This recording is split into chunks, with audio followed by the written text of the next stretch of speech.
how's it going? Guys, today we have another build, and I know what you're thinking. Another build this late into the season. All I have to say to that is, yes, I'm actually taking this time for this really long season to take care of what I would consider backlog of exotics that I haven't even touched before, because some of them are really fun, some of them are really unique, and honestly, eventually, I'm going to say in a few weeks here, I'm just going to start hitting really memey builds just for fun. And with that being said, today's build is a little bit of both. Today's build has a lot of really strong aspects that you can use in endgame content, and overall is just really fun to use, and I find it to be very enjoyable. So with that, like, comment, and subscribe if you like the content, want to keep coming back for more, and let's have a very quick word from ours today. We are finally taking a look at the Titan exotic Cadmus Ridge Lance Cap, which comes with the exotic trait Lancer's Vigil. Diamond Lances create stasis crystals on impact when thrown, with more crystals created by hitting bosses and vehicles. While using a stasis subclass and behind your rally barricade, rapid precision hits and combatant final blows with a stasis weapon creates a diamond lance near you. First and foremost, diamond lances are fun as hell to use.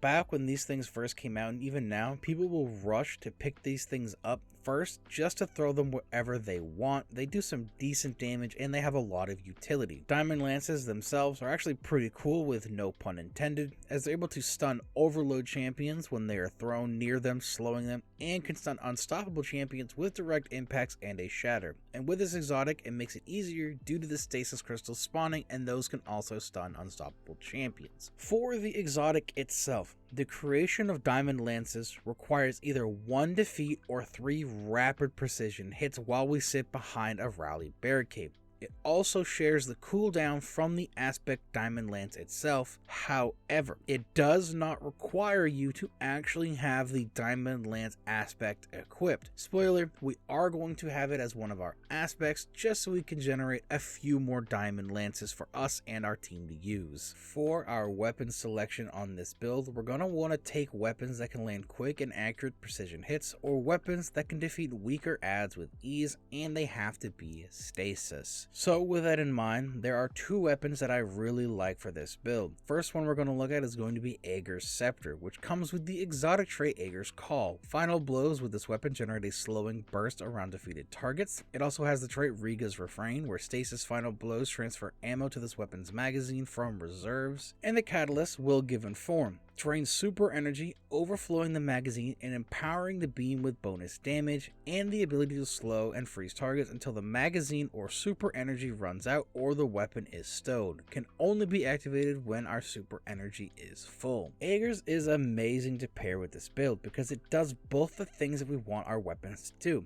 It can quickly get those precision hits, and it can easily defeat those weaker adds to spawn our diamond lances because it's a trace rifle, and trace rifles inside of PvE are really good. They do quite a bit of damage as they are special ammo weapons, and they have really good ammo economy for being a special weapon. So trace rifles are always a go-to choice for me, and Aegir's Call just fits this build really good with the ability to slow and freeze. The only problem I have with Aegir's Scepter is that sometimes if you have Aegir's out and you go to pick up a diamond lance, you're going to activate the catalyst on accident, and that is going to drain your super a little bit. But regardless of that, it is still an extremely good weapon to pair with this build. The other weapon that we're going to take a look at is going to be Wicked Implement, which comes with the exotic trait Creeping Attrition. Rapidly landing precision hits causes targets to become slowed. It also has the trait Tithing Harvest. While Creeping Attrition is active, destroying stasis crystals or landing precision final blows create a stasis shard. The stasis shard returns to you, and collecting the stasis shard refills the magazine. Finally, the catalyst, which gives it Hatopolytic Tribute. Collecting stasis shards gradually overflows the magazine. It also gives us Headstone, where precision defeats will spawn a stasis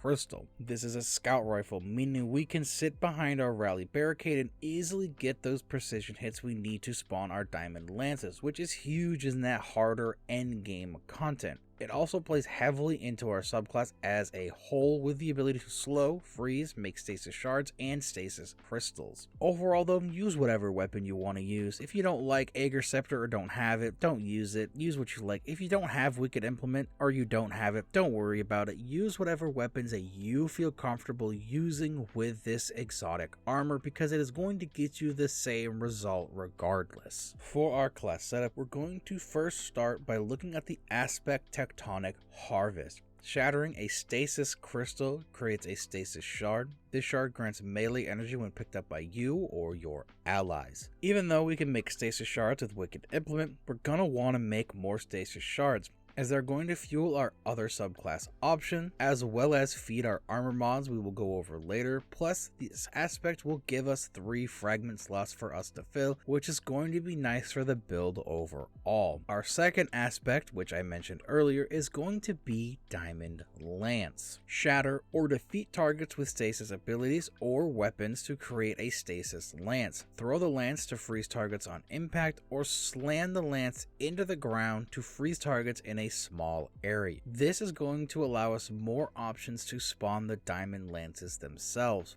While we don't need this aspect for the exotic to work, it's going to give us more freedom in how we make them instead of being stuck behind our rally barricade, giving us and our allies access to these diamond lances more frequently. Moving on to our fragments, the first fragment is going to be Whisper of Hedrons. Dramatically increases weapon stability, weapon aim assist, weapon airborne effectiveness, mobility, resilience, and recovery after freezing a target with stasis. This fragment is one of my favorite ones to take in a stasis build, especially ones where we're going to freeze targets with multiple different sources, as we can get some very good stat bonuses that can push you up into those 100s or even those upper tiers and make it a lot easier for you to survive. The next fragment is going to be Whispers of Refraction. Defeating slowed or frozen targets is going to grant you class ability energy. With both the weapons I've brought up earlier in this video, we're going to be slowing targets and freezing them constantly, meaning we're going to get our barricade back very fast in order to drop it and make more diamond lances from our exotic helmet. We're also going to take Whisper of Bonds. Defeating frozen targets generate an orb of power with a -10 to our intellect. As previously mentioned, our weapons are going to freeze targets with ease, meaning we can make orbs to feed into our super and our armor mods and whatever else you want to put your orbs into. This does have a -10 to our intellect, but it doesn't really matter, as again, we're going to be pumping out a ton of orbs. We're also going to take Whisper of Conduction. Nearby stasis shards track to your position with a +10 to intellect and resilience. This is just a super good utility fragment to have with both the bumps to the resilience and the intellect, and even though Wicked Implement can have shards tracked to us, it only applies to the shards that are made by it.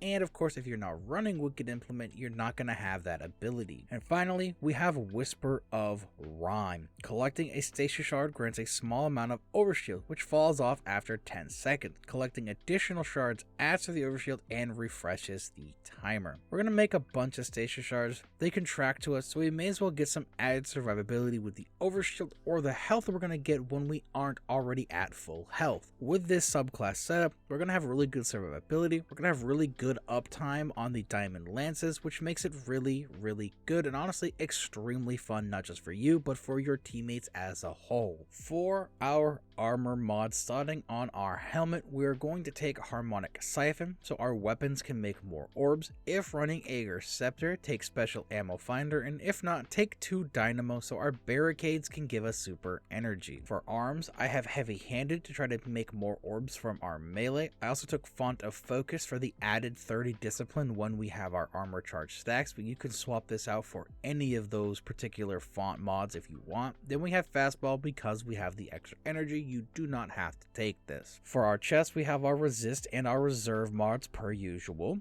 On legs, I took Elemental Charge so our Stasis Shards can help fuel our other mods. I also took Stasis Surge mods. If you don't want to run Elemental Charge, just run the 3 Stasis Surge mods. It's going to be completely fine. On our mark, I have Reaper for more orb creation, Time Dilation so our armor charge stacks fall off more slowly, and Powerful Attraction so we can pull orbs to us. For our artifact, we have the usual Stasis choices for this season: Pillars of Ice, Hail the Storm, and Dragon's Bite to help play into all the different things we got going on. For stats, we want high resilience for high barricade uptime and the resistance we're going to get, and I like to have a high discipline because I really like the stasis grenades, even though most of the time they are mostly for utility. Overall, this build is actually really fun, being able to spawn diamond lances wherever you are, whenever you are, just by dropping a barricade and landing a few precision hits is really nice. And again, diamond lances in endgame content are really fun to use. You can stop unstoppable champions, you can stun overload champions, you can freeze barrier champions before they put their barrier up. Overall, it's just an extremely fun setup, an extremely fun build to use, and I'm really sad it took me over a year to make this build, but Stasis is honestly as good as it's going to get for a while until we get this mythical frost armor that they've been working on. But until then, of course, like the video if you like the idea of this video, comment what you would use for this build instead, or if you really like using this build, or you just like using the exotic as a whole, and of course subscribe as it helps me out a ton, and this way you can keep coming back to seeing more of these videos, and I will see you guys in the next video.